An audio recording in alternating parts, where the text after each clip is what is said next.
حدیث میں آتا ہے رسول اللہ صلی اللہ علیہ وسلم نے فرمایا کہ جب کسی بندے سے گناہ ہوتا ہے اور وہ اللہ کے سامنے ہاتھ اٹھا کے توبہ کرتا ہے تو اللہ فرشتوں سے کہتے ہیں کہ دیکھو یہ مجھ سے توبہ کر رہا ہے نا، تو اس کو یقین ہے کہ کوئی خدا ہے، کوئی رب ہے جو اس کے گناہ پہ سزا بھی دے سکتا ہے اور معاف بھی. حالانکہ ابھی اللہ نے سزا دی نہیں ہے، کوئی نظر بھی نہیں آ رہی سزا اس کو یقین ہے کہ میرا کوئی رب ہے جو اس گناہ پہ سزا بھی دے سکتا ہے اور معاف بھی کر سکتا ہے، تبھی یہ مجھ سے گڑ گڑا کے معافی مانگ رہا ہے. تو میں اس کے عمل کی لاج رکھتا ہوں. اس کا یہ نہ بہت سے گناہ کرتے ہیں، نہیں ہاتھ اٹھاتے اللہ کے سامنے، اور اللہ کو دیکھنے کے بعد تو سارے ہی ہاتھ اٹھائیں گے، تو پھر تو سارے اٹھا لیں گے ہاتھ، توبہ کریں گے.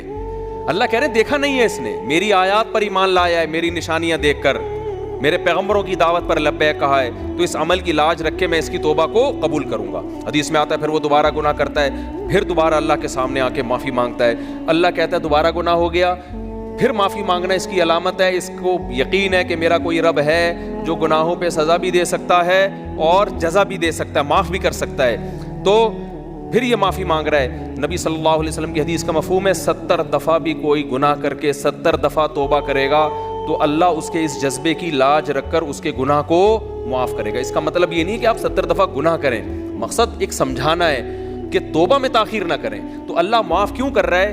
اس کے اس توحید والے نظریے کی بیس پر کہ اس کو پتا ہے کہ مجھے گناہ معاف کروانے کے لیے میرے پاس اللہ کے سوا کوئی آپشن نہیں ہے. تو توحید اللہ کو بہت پسند ہے، شرک سے اللہ کو بہت زیادہ نفرت.